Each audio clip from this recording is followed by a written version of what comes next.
All right, welcome to This Explainer. Today we're diving straight into a frankly fascinating contradiction that completely breaks how most of us think about saving money. We're looking at why having a lot more money in retirement doesn't actually always equal more spending. It's a massive assumption we all carry around, right? We just naturally think that double the money automatically means double the spending power. And, that logic holds up perfectly well while you're working and saving. But the second you retire, it absolutely shatters. So today, we're going to break down the real numbers across three distinct wealth tiers and uncover the wild psychology behind this paradox. Okay, here is our roadmap for today.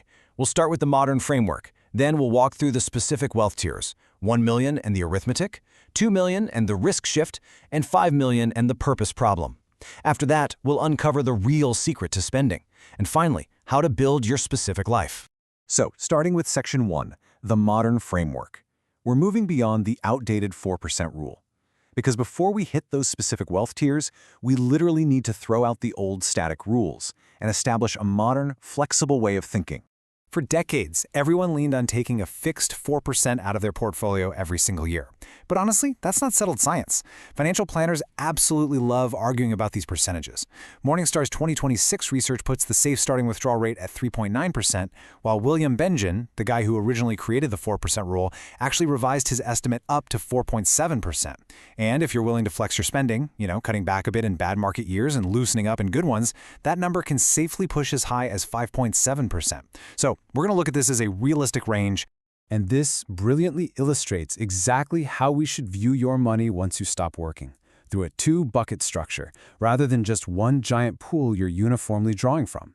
Here's how it works. Your bridge bucket holds 1 to 3 years of spending in cash and short-duration bonds. Its entire job is to cover your life during a market downturn, so you don't have to panic sell stocks while they're down. Your growth bucket, on the other hand, is invested for the long haul. Because the bridge bucket is handling your everyday needs right now, the growth bucket gets the one thing it desperately needs: the time to recover and compound. All right, part 2, 1 million, the arithmetic. Basically, will this specific amount outlast you? Let's move to our first tier and see how all this builds. Now, if you're still working toward your first million, I want to share some incredibly encouraging context with you. Vanguard's 2026 data shows the median 401k balance for savers 65 and older is just over $95,000. So if you're hitting 1 million, you are already meaningfully ahead of the typical outcome. That's a huge win. At this stage, the core question is purely arithmetic. Will it last? Applying our modern withdrawal range, your portfolio gives you between $39,000 and $47,000. Add in an average individual Social Security benefit of $25,000, and you're looking at $64,000 to $72,000 a year total. But what's really amazing here is the tax efficiency. Thanks to standard deductions and the temporary senior deduction, a massive portion of this income is completely untaxed. In some years, a careful retiree might owe almost nothing in federal taxes.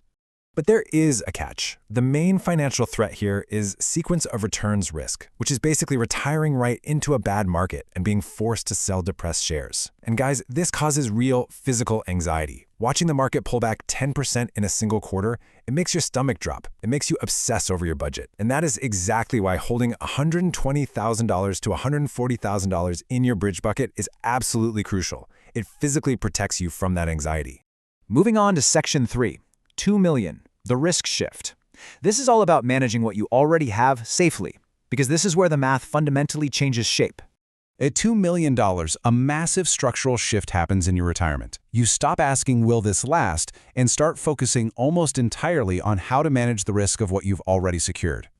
Running the numbers, when you combine portfolio withdrawals with an average couple's Social Security, you land between $116,000 and $132,000 annually. You're comfortably in the top 15th of household incomes nationally. But there's a hidden tax threat lurking here: required minimum distributions, or RMDs. In your 70s, the IRS forces you to withdraw from traditional retirement accounts, potentially pushing you into much higher tax brackets. That makes early Roth conversions, paying lower taxes now before you're forced to pay higher taxes later, absolutely vital at this tier. Interestingly, the hidden danger at $2 million isn't running out of money, it's actually underspending. The habit of accumulating wealth is so incredibly strong after 30 or 40 years of working that people just keep moving the goalposts. Instead of enjoying their security, they suddenly decide they need $3 million or maybe $4 million. The habit of building wealth is literally stronger than the plan they built to finally enjoy it. Crazy, right? Section 4, 5 million. The purpose problem. This is where money largely stops functioning as a constraint altogether. At $5 million, an unexpected $40,000 emergency, which would be a pretty massive hit at lower tiers, is honestly just a rounding error against your income.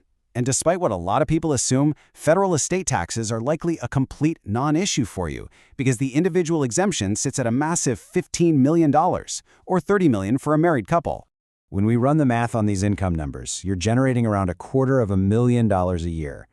JP Morgan's historical data shows that compounding on a base this large actually tends to outrun even really generous spending. So if you retire at $5 million, the single most statistically likely outcome is that you die considerably wealthier than the day you retired. So the challenge here becomes entirely existential. The question completely stops being, can I afford this? And instead becomes, what is any of this actually for? When the built-in structure and purpose of a career vanish, that gap doesn't magically close itself just because your bank account is huge. Section 5, the secret to spending, the real driver of retirement behavior. This brings us to the most fascinating realization of this entire explainer, why that $5 million retiree often doesn't spend a single dollar more than the $2 million one. The 2026 data from JP Morgan reveals something incredible. They looked at households with the exact same total wealth, between $1 and $3 million. Households getting 60 to 80% of their income from guaranteed sources, like pensions or Social Security, spent roughly $71,000 a year. But households with the exact same net worth who relied mostly on drawing down their investment portfolios, they spent just under $50,000. That is a mind-blowing 44% difference in spending between people who literally have the exact same amount of money. So why does this massive discrepancy happen? Well, it comes down to 4 distinct reasons. First, a guaranteed deposit physically feels safe, kind of like a paycheck, whereas withdrawing from your portfolio feels like you're watching your hard-earned pile shrink. Second, spending naturally just declines as we age. Third, like we talked about earlier, the psychological habit of saving is just incredibly hard to break. And finally, people are absolutely terrified of catastrophic late-life health expenses, so they hoard cash well beyond what the math says they actually need. Which brings us to Section 6, building your specific life and designing beyond the numbers. Let's wrap up with this fascinating behavioral data actually means for your own financial journey. The overarching takeaway here is psychological permission. If you can cover your baseline, everyday spending with something that functions like a guaranteed paycheck, whether that's delaying Social Security to get a higher payout or securing a pension, you literally give your brain the psychological permission to actually use and enjoy the rest of the portfolio you spent decades building. I want to leave you with a slightly provocative thought to chew on today. As you climb this wealth ladder, whatever tier you happen to be on right now, what does the specific life you want to live actually cost? Are you designing your finances deliberately for that life? Are you simply and blindly chasing a bigger number just because bigger is the only habit you know? Think about it. Thanks for joining me for this